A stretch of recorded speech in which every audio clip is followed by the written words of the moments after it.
Hello guys, আসসালামু আলাইকুম। আশা করি সবাই ভালো আছেন। আমি আছি আপনাদের সাথে কাতারের দোহা থেকে। তো রিসেন্টলি আমি একটা ভিডিও দেখছিলাম, আমাদের বাংলাদেশের একজন মাননীয় সংসদ সদস্য তিনি সংসদে বক্তব্য রাখতেছেন প্রবাসীদেরকে একটা নির্দিষ্ট পরিমাণ টাকা ধার্য করে দেওয়া হোক, এই টাকাটা না দিলে যেন তার পাসপোর্টটা রিনিউ না করা হয়। তো গাইজ এই সম্পর্কে আজকে কিছু কথা বলতে চাই। আপনি যদি আমার চ্যানেলে নতুন হয়ে থাকেন অবশ্যই চ্যানেলটা সাবস্ক্রাইব করে দিবেন, আর ফেসবুক পেজ থেকে দেখে থাকলে অবশ্যই পেজটা ফলো দিয়ে দিবেন, ভিডিওটা লাইক কমেন্ট শেয়ার করে দিবেন। তো গাইজ সর্বপ্রথম হচ্ছে আমরা প্রবাসীরা কিন্তু সম্পূর্ণ নিজের খরচেই প্রবাসে আসতেছি। সরকারি খরচে অনেকেও গেলে সেখানে কিন্তু অনেক টাকাই লাগতেছে। সরকার যে খরচটা দেখাচ্ছে 70 থেকে 80 হাজার টাকার মতো, কিন্তু আপনি বিস্তারিত খোঁজ নিয়ে দেখেন তার 3 থেকে 4 লক্ষ টাকা কিন্তু খরচ লাগতেছে। তো আমি ব্যক্তিগতভাবে মনে করি যিনি এই কথাটা বলছেন প্রবাসীদের প্রতি ওনার কোনো ধারণা নাই। তার কারণ হচ্ছে আমরা নিজ খরচে তো আসি, আমাদের ওই রকম কোনো এজেন্সি নাই। যেমন ধরেন আপনি যদি বাইরের দেশগুলোতে তাকান, পার্শ্ববর্তী দেশ ইন্ডিয়া, নেপাল, এই দেশগুলো থেকে মানুষ যখন আসে আমরা অনেকের সাথেই কথা বলি, স্যালারি কিন্তু আমরা সেম, আমরা একই ধরনের উপার্জন করি।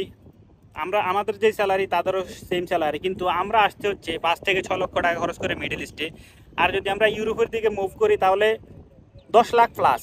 আপনার ইতালিতে গেলে এখন বর্তমানে 18 লাখ টাকার মতো যাচ্ছে।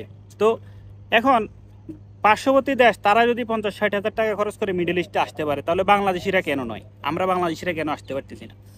তো আমি মনে করি সেই সংসদ সদস্য যিনি এই কথাটা বলছেন তার উচিত আমরা বাংলাদেশিরা যেন অল্প খরচে আসার জন্য এই সিস্টেমটা আমাদেরকে চালু করে দেওয়া সরকারিভাবে, যেন বাংলাদেশি প্রবাসীরা অল্প খরচে আপনার প্রবাসে আসতে পারে। এই জিনিসটা নিয়ে আমি ব্যক্তিগতভাবে প্রবাসীদের পক্ষ থেকে সরকারের কাছে আবেদন জানাই, আপনারা প্রবাসীদেরকে রেমিটেন্স পাঠানোর কথা বলার আগে এই জিনিসটা নিয়ে একটু বিবেচনা করেন, মানুষ যেন অল্প খরচে প্রবাসে আসতে পারে। বেশিরভাগ প্রবাসীরা যারাই আসতেছি প্রবাসে, আমরা কিন্তু ধরেন কোনো আত্মীয়ের মাধ্যমে অথবা হচ্ছে আপনার পরিচিত কোনো মানুষ অথবা দালালের মাধ্যমে আমরা প্রবাসে আসতেছি। ওনারা আমাদের সাথে যে কমিটমেন্টটা করে তারা কিন্তু পরবর্তীতে দেখা গেছে এইটার সাথে মিল থাকে না। দেশে থাকতে আমাদেরকে যখন বলে যে আপনার ভিসাটা হচ্ছে রেস্টুরেন্টের অথবা ভালো কোনো একটা জবের ভিসা, পরবর্তীতে আমরা এখানে এসে দেখি যে ভিন্ন। বেশিরভাগ মানুষ আপনার কনস্ট্রাকশন লেভেলের ভিসা দিতেছে। তো আমি মনে করি আমাদের সরকার যদি প্রবাসীদের প্রতি এই জিনিসগুলোর দিকে মনোযোগ দেয় তাহলে অবশ্যই প্রবাসীরা ব্যাংকিং চ্যানেলের মাধ্যমে আপনার লেনদেন করবে। আমাদের সব প্রবাসীরা ব্যাংকিং চ্যানেলটাকে কেন নিতে পারে না বা হুন্ডি কেন বেছে নেয়? এর প্রধান কারণ হচ্ছে বেশিরভাগ প্রবাসী হচ্ছে আপনার অবৈধ। যারা অবৈধ আছে তারা কিন্তু চাইলেও বৈধভাবে টাকা পাঠাইতে পারবে না, কারণ তাদের আইডি নেই। আপনি যখন টাকা পাঠাতে যাবেন যে কোনো এক্সচেঞ্জে, তখন আপনাকে অবশ্যই আপনার বৈধ আইডিটাই দিতে হবে। এখন যদি আপনার বৈধ আইডি না থাকে তো আপনি কীভাবে টাকা পাঠাবেন?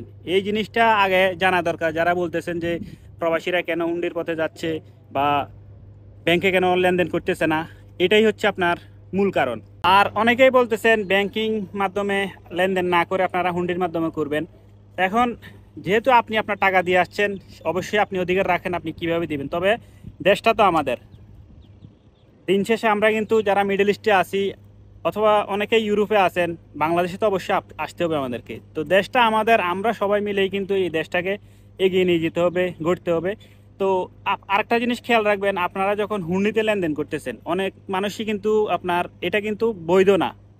আপনি যার কাছে টাকা দিতেছেন সে যদি অস্বীকার করে যে আপনি আমার কাছে কোনো টাকা দেন নাই অথবা সে আপনার দেশে টাকাটা দেয় নাই, আপনি কিন্তু কিছুই করতে পারবেন না। তার বিরুদ্ধে কিন্তু কোনো কিছু করার আপনার ক্ষমতা নাই। আর কাতার প্রবাসী যারা আছেন তারা চাইলে ঘরে বসে টাকা পাঠাইতে পারবেন। সেটা হচ্ছে আপনার যদি অলরেডি সিম থাকে সেখানে অলরেডি মানি ওপেন করে, অ্যাকাউন্ট ওপেন করে সেখানে আপনার ডিপোজিট করে আপনি ঘরে বসে চাইলে টাকা পাঠাইতে পারবেন। তো এই বিষয়টা নিয়ে ইনশাল্লাহ আমি পরবর্তীতে ভিডিও দিব।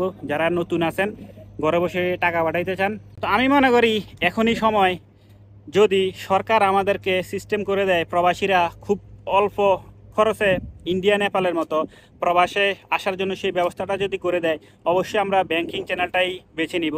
তো গাইজ দেখা হবে ইনশাল্লাহ পরবর্তী কোনো ভিডিওতে। সে পর্যন্ত ভালো থাকবেন। আল্লাহ হাফেজ।